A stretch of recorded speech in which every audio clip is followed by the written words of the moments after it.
The lunchbox shouldn't have been mine. It was pink, small, and carried the faint smell of strawberries.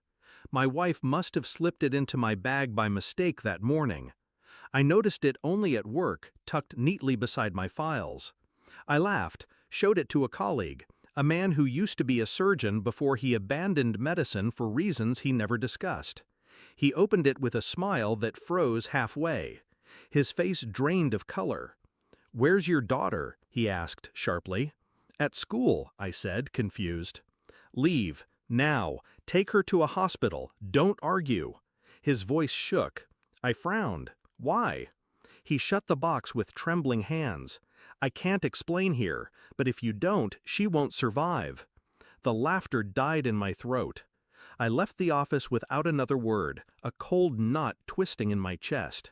In the car, the smell of strawberries clung to me. Sweet, artificial, wrong. At the hospital, tests were immediate. My daughter cried as nurses drew blood, their urgency disguised in professional calm. I asked questions. They gave none. An hour later, a doctor pulled me into a quiet room. His words cut through me like surgical steel. "Your daughter's lunch contained traces of a toxic compound, not accidental, repeated exposure." I stared at him, unable to process.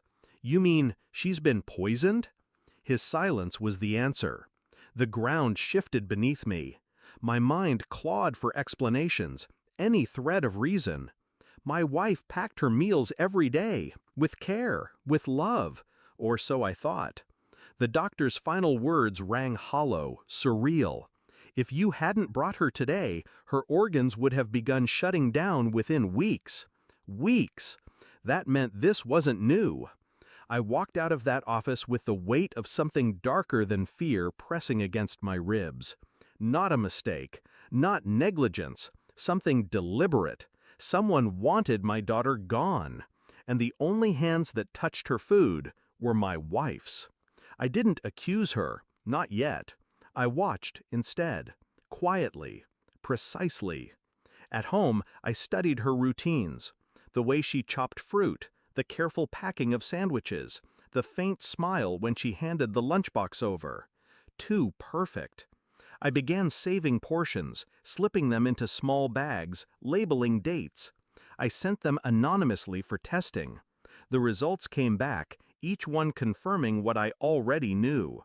Small doses, slow, steady destruction hidden beneath sweetness. I checked her phone when she slept, her messages tucked under passcodes she thought I couldn't crack. What I found was worse than poison. Conversations with a man I'd never met. Intimate, coded, plans whispered between lines. One message chilled me. "It won't be long now. Then we'll finally be free." Free. From me. From our child. I moved through the days like a ghost, expressionless, careful not to betray what I carried inside. At work, I smiled. At home, I played the role of husband. But every glance at her was calculated, every silence deliberate. She had no idea the ground beneath her was already breaking. The final test confirmed it, a lethal compound, building in her body for weeks. I printed the report, placed it neatly in a folder. That evening, when she set the table, I slid the folder across. "Read it." She frowned, opened it. Her eyes moved, then froze. The color drained from her face, the same pallor I had seen on my colleague days ago. I, I don't understand." I watched her carefully, calm, silent. "You packed her lunch." My voice was flat, almost disinterested. Tears welled, her hands trembled. "It wasn't me, I swear, I would never." I tilted my head. "Then who?" Her silence was the answer. And when I finally said his name, the man from her messages, her whole body flinched. I didn't shout, I didn't strike her. Instead, I handed her phone back, open, every secret laid bare. "I know everything." Her lips parted, searching for words that wouldn't come.